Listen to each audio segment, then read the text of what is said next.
ಚಿಕ್ಕಬಳ್ಳಾಪುರದಲ್ಲಿ commercial gas ಕೊರತೆಯಿಂದ ತರಕಾರಿಗೆ ಸೂಕ್ತ ಬೆಲೆ ಇಲ್ಲದೆ ರೈತರು ಕಂಗಾಲಾಗಿದ್ದಾರೆ. 40 ರೂಪಾಯಿ ಇದ್ದ ತರಕಾರಿ ಈಗ ಕೇವಲ 5 ರಿಂದ 10 ರೂಪಾಯಿಗೆ ಮಾರಾಟ ಆಗ್ತಾ ಇದೆ. ಚಿಕ್ಕಬಳ್ಳಾಪುರದಲ್ಲಿ ಕಮರ್ಷಿಯಲ್ ಗ್ಯಾಸ್ ಕೊರತೆಯಿಂದ ತರಕಾರಿಗೆ ಸೂಕ್ತ ಬೆಲೆ ಇಲ್ಲದೆ ರೈತರು ಕಂಗಾಲಾಗಿದ್ದಾರೆ. 40 ರೂಪಾಯಿ ಇತ್ತು ತರಕಾರಿ, ಆದರೆ ಈಗ 5 ರಿಂದ 10 ರೂಪಾಯಿಗೆ ಮಾರಾಟ ಆಗ್ತಾ ಇದೆ. ಬೆಂಬಲ ಬೆಲೆ ಕೊಡುವಂತೆ ಸರ್ಕಾರಕ್ಕೆ ರೈತರು ಮನವಿಯನ್ನ ಮಾಡುತ್ತಿದ್ದಾರೆ. ಕ್ಯಾರೆಟ್, ಆಲೂಗೆಡ್ಡೆ ಹಾಗೂ ಬದನೆಕಾಯಿಯ ಬೆಲೆ ಕುಸಿತ ಆಗಿದೆ. ಬೆಲೆಯೇ ಇಲ್ಲದೆ ರೈತರು ಕಂಗಾಲಾಗಿ ಹೋಗಿದ್ದಾರೆ. ಒಂದ್ ಕಡೆ ರೈತರು, ಮತ್ತೊಂದು ಕಡೆ ವರ್ತಕರಿಗೂ ಕೂಡ ಸಾಕಷ್ಟು ಸಂಕಷ್ಟ ಎದುರಾಗ್ತಾ ಇದೆ. ಕಡಿಮೆ ಬೆಲೆಗೆ ಕೊಡ್ತೀನಿ ಅಂದ್ರೂ ವರ್ತಕರು ತೆಗೆದುಕೊಳ್ತಾ ಇಲ್ಲ ತರಕಾರಿಗಳನ್ನ. ಹೀಗಾಗಿ ಬೆಂಬಲ ಬೆಲೆ ಕೊಡುವಂತೆ ಸರ್ಕಾರಕ್ಕೆ ಮನವಿಯನ್ನ ಮಾಡಿಕೊಂಡಿದ್ದಾರೆ ರೈತರು. ಕ್ಯಾರೆಟ್, ಆಲೂಗೆಡ್ಡೆ, ಬದನೆಕಾಯಿ, ಮೆಣಸಿನಕಾಯಿಗೆ ಬೆಲೆನೇ ಇಲ್ಲ. ಹೀಗಾಗಿ ಆದಷ್ಟು ಬೇಗ ಒಂದು ರೀತಿ ಬೆಂಬಲ ಬೆಲೆಯನ್ನ ನೀಡಬೇಕು ಅಂತ ಸರ್ಕಾರಕ್ಕೆ ರೈತರು ಮನವಿ ಮಾಡಿದ್ದಾರೆ.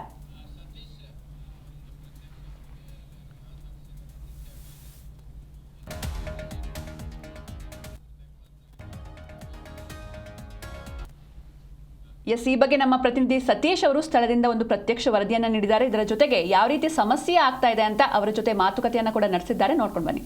ಮಧ್ಯಪ್ರದೇಶ ಯುದ್ಧದ ಭೀತಿ ಇವತ್ತು ಯಾವ ರೀತಿ ಇದೆ ಅಂದರೆ ಸಾಕಷ್ಟು ತರಕಾರಿ ರೈತರ ಮೇಲೆ ಬಿದ್ದಿರೋಂಥದ್ದು. ಇವತ್ತು APMC ಮಾರ್ಕೆಟ್ ಚಿಂತಾಮಣಿ ನಗರದಲ್ಲಿ ಇದ್ದೀನಿ. ನಾನು ನೋಡ್ಬೋದು ಇವತ್ತು, ಯಾಕಂತಂದರೆ ಸಾಕಷ್ಟು ಏನು ಇವತ್ತು ಬೆಳೆಗಳಿಗೆ ಒಂದು ಬೆಂಬಲ ಬೆಲೆ ಸಿಗದೆ ಇವತ್ತು ರೈತರು ಪರದಾಡೋಂಥ ಪರಿಸ್ಥಿತಿ ಉಂಟಾಗಿದ್ದರೆ ಇವತ್ತು ನೋಡ್ಬೋದು. ಏನು ಈರುಳ್ಳಿ ಆಗಿರ್ಬೋದು, ಆಲೂಗಡ್ಡೆ ಆಗಿರ್ಬೋದು, ಬೆಳ್ಳುಳ್ಳಿ, ಈ ಕಡೆ ನೀವು ಟೊಮೊಟೊ, ಕ್ಯಾಪ್ಸಿಕಮ್ಮು, ಮತ್ತು ಏನು ಬೆಳೆದಂಥ ನುಗ್ಗೆಕಾಯಿ ಆಗಿರ್ಬೋದು, ಹೀರೆಕಾಯಿ, ಪ್ರತಿಯೊಂದು ತರಕಾರಿಗಳು ಬೆಂಬಲ ಬೆಲೆ ಸಿಗದೆ ಸಾಕಷ್ಟು ಕುಸಿತ ಅನುಭವಿಸ್ತಾರಂಥ ರೈತರು ಇವತ್ತು ಸಾಕಷ್ಟು ರೀತಿಯಲ್ಲಿ ಇವತ್ತು ಬೆಲೆ ಇಲ್ಲದೆ ಇವತ್ತು ಯಾವ ರೀತಿ ಕುಸಿತ ಆಗಿದೆ ಅಂತಂದರೆ ಹೇಳಕ್ಕಾಗಲ್ಲ. ಯಾಕಂದರೆ ರಫ್ತು ಸಹ ಆಗ್ತಿಲ್ಲ, ಇಲ್ಲ ರೈತರು ಸಹ ಹಾಕಿದ್ದ ಬಂಡವಾಳ ಸಹ ಬರದೆ ಇವತ್ತು ಪರದಾಡೋಂಥ ಪರಿಸ್ಥಿತಿ. ಇವತ್ತು ನಾವು ಸಹ APMC ಮಾರ್ಕೆಟಲ್ಲಿ ಇದ್ದೀವಿ. ಇವ್ರ ಜೊತೆ ಇವತ್ತು ನಮ್ಮ ಜೊತೆ ಸಾಕಷ್ಟು ಮಾತನಾಡಲಿಕ್ಕೆ ಇವತ್ತು ರೈತರು ಸಹ ನಮ್ಮ ಜೊತೆ ಇರೋಂಥದ್ದು. ಯಾವ ರೀತಿ ಇದೆ ಅನ್ನೋದನ್ನು ಅವ್ರನ್ನ ನಾನು ಮಾತನಾಡಿಸ ಹೋಗ್ತೀನಿ. ಯಾವ ರೀತಿ ಏನು ಬೆಲೆ ಇದೆ, ಯಾವ ರೀತಿ ಕುಸಿತ ಆಗಿದೆ, ಯುದ್ಧದ ಏನು ಎಫೆಕ್ಟ್ ಯಾವ ರೀತಿ ಇದೆ. ಸರ್ ನಮಸ್ತೆ. ನಮಸ್ಕಾರ. ಇವತ್ತು ತರಕಾರಿ ಬೆಂಬಲ ಬೆಲೆ ಸಿಗದೆ ಇವತ್ತು ರೈತರು ಪರದಾಡೋಂಥ ಪರಿಸ್ಥಿತಿ ಬಂದಿದೆ. ಇವತ್ತು ಯುದ್ಧದ ರೀತಿ ಯಾವ ರೀತಿ ಇದೆ ಸರ್? 3 ರೂಪಾಯಿ ಮೂಲಂಗಿ ಮಾರ್ತಾ ಇದ್ದೀವಿ. 10 ರೂಪಾಯಿ ಕ್ಯಾರೆಟು, ಮೂಟೆ 250 ರೂಪಾಯಿ ಬೀಟ್ರೋಟು, ಆಲೂಗಡ್ಡೆ ಕೇಳೋರೆ 8, 9, 10 ರೂಪಾಯಿ ಮಾರ್ತಾ ಇದ್ದಾರೆ. ಕ್ಯಾರೆಟ್ 10 ರೂಪಾಯಿ ಮಾರ್ತಾ ಇದ್ದಾರೆ. ಬೀನ್ಸ್, ಬದನೆಕಾಯಿ 5 ರೂಪಾಯಿ, ಸೌತೆಕಾಯಿ 6 ರೂಪಾಯಿ ಕೆಜಿ ಬೀಳ್ತದೆ.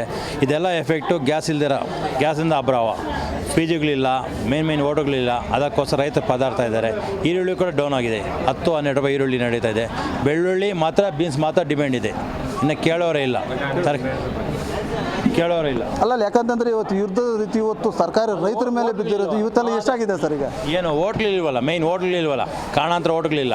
ಇವಾಗ ಮೂಟೆಗಳು ತೆಗಿಯೋಲ್ಲ 10 kg ಬಂದಿದ್ದಾರೆ. ಹೋಟೆಲ್ ಗ್ಯಾಸ್ ಸಿಗ್ತಾ ಇಲ್ಲ ಅಂತ ಇದ್ದಾರೆ. ಕರೀಸ್ ಎಲ್ಲ ಕೊಡ್ತಾ ಇಲ್ವ, ಅದಕ್ಕೋಸ್ಕರ ಸಾಂಬಾರು ಯೂಸ್ ಮಾತ್ರ ನಡೀತದೆ. ಕ್ಯಾಪ್ಸಿಕಮ್ ಕೇರಳ 20 ರೂಪಾಯಿ ಕ್ಯಾಪ್ಸಿಕಮ್ ಪಾಲಿ ಹೌಸ್ದು. ಮೊದಲೆಲ್ಲ ಹೇಗಿತ್ತು ಸರ್ ರೇಟ್? ಏನಿತ್ತು ಯುದ್ಧ ಆಗ ಮುಂಚೆ ಹೇಗಿತ್ತು ರೇಟು, ಇವಾಗ ಹೇಗಿದೆ? ಈ ಟೈಮ್ಗೆ ಯಾವ ತರಕಾರಿ ಇದ್ದಾರೆ, ಮಾರ್ಚ್ ತಿಂಗಳಿಂದ ನಾನು 50 ರೂಪಾಯಿ ಕೆಜಿ ಇರ್ತಾಯಿತ್ತು. ಮೂಲಂಗಿ 20 ರೂಪಾಯಿ ಇರ್ತಾಯಿತ್ತು. ಮಾರ್ಚ್ ತಿಂಗಳಿಗೆ 50 ರೂಪಾಯಿ ಇರ್ತೈತೆ. ಏನು ಬೇರೆ ತರಕಾರಿ ತೆಗೆದುಕೊಳ್ಳಿ 50 ರೂಪಾಯಿ ಇರ್ತಾಯಿತ್ತು.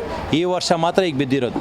ಅದು 3 ತಿಂಗಳಿಂದ ಬಿದ್ದಿದೆ. ಇದು ಮಾರ್ಚಲ್ಲಿಂದ ಸ್ಟಡಿ ಆಗಿತ್ತು, ಸ್ಟಡಿ ಆಗಲಿಲ್ಲ. ಇನ್ನೂ ಎಷ್ಟು ದಿವಸ ಇರ್ತದೆ ಇದ್ದಾಗ ಗೊತ್ತಾಗ್ತಾ ಇಲ್ಲ ಸರ್.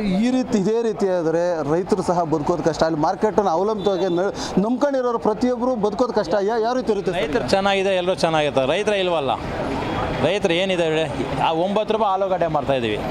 ಏನು ಬರ್ತಾ ಇದೆ ಹೇಳಿ ಸರ್? ಇವತ್ತು ಸರ್ಕಾರಕ್ಕೆ ನಿಮ್ಗೆ ಏನಂತ ಮನವಿ ಮಾಡ್ತೀರಾ ಸರ್? ಯಾಕಂದರೆ ಇಷ್ಟೊಂದೆಲ್ಲ ನಷ್ಟ ಆಗ್ತಿದ್ರೆ ಸರ್ಕಾರ ಯಾವ ರೀತಿ ಎಚ್ಚೆತ್ಕೊಳ್ಬೇಕು, ಯಾವ ರೀತಿ ಮನವಿ ಮಾಡ್ತೀರಾ? ಏನಿಲ್ಲ, ಜಿಗಳೆಲ್ಲ ಕ್ಲೋಸ್ ಮಾಡಿದಾರಲ್ಲ, ಅವ್ರಿಗೆಲ್ಲ ಗ್ಯಾಸ್ ಅನುಕೂಲ ಮಾಡಿದೆ ಆಟೋಮೆಟಿಕ್ ಕಂಟಿನ್ಯೂ ಆಗುತ್ತೆ, ರೈಸ್ ಆಗುತ್ತೆ. ತರಕಾರಿಗಳೆಲ್ಲ ಆಟೋಮೆಟಿಕ್ ರೈಸ್ ಆಗುತ್ತೆ. ಈ ಬೇಸಿಗೆಗೆಲ್ಲ ಬಂದಿದೆ, ತರಕಾರಿಗಳು ಕೇಳೋರಿಗಿಲ್ಲ. ಈ ಟೈಮಲ್ಲಿ ಫುಲ್ ಡಿಮ್ಯಾಂಡ್ ಇರಬೇಕು. ಇದು ಸಹ ರೈತರು ಹೇಳ್ತಿರೋದು. ಯಾಕಂದರೆ ಜಿಗಳು ಕ್ಲೋಸ್ ಆಗಿದೆ, ಗ್ಯಾಸ್ ಇಲ್ಲದೆ ಇವತ್ತು ಎಲ್ಲ ಹೋಟೆಲ್ಲು, ಮೇಯ್ನ್ ಹೋಟೆಲು ಮತ್ತು ಜಿಗಳು ಕ್ಲೋಸ್ ಆಗಿದೆ. ಅದೇನ ಒಂದು ಗ್ಯಾಸ್ ಅವ್ರು ಕೊಟ್ಟರೆ ಅವಲಂಬಿತವಾಗಿ ಅವ್ರೇನ ಒಂದು ಸದೃಢವಾಗಾದರೆ ನಮ್ಮ ತರಕಾರಿ ಮಾರ್ಕೆಟ್ಗೆ ಸಾಕಷ್ಟು ಸ್ವಲ್ಪ ಉದ್ರೂಣಾಗಿ ರೇಟ್ ಬರುತ್ತೆ ಅಂತ ಹೇಳ್ಬಿಟ್ಟು ಹಳು ಸಹ ತೋಡ್ಕೊತಿರೋದು. Satish, Zee Kannada news, Chikkaballapur.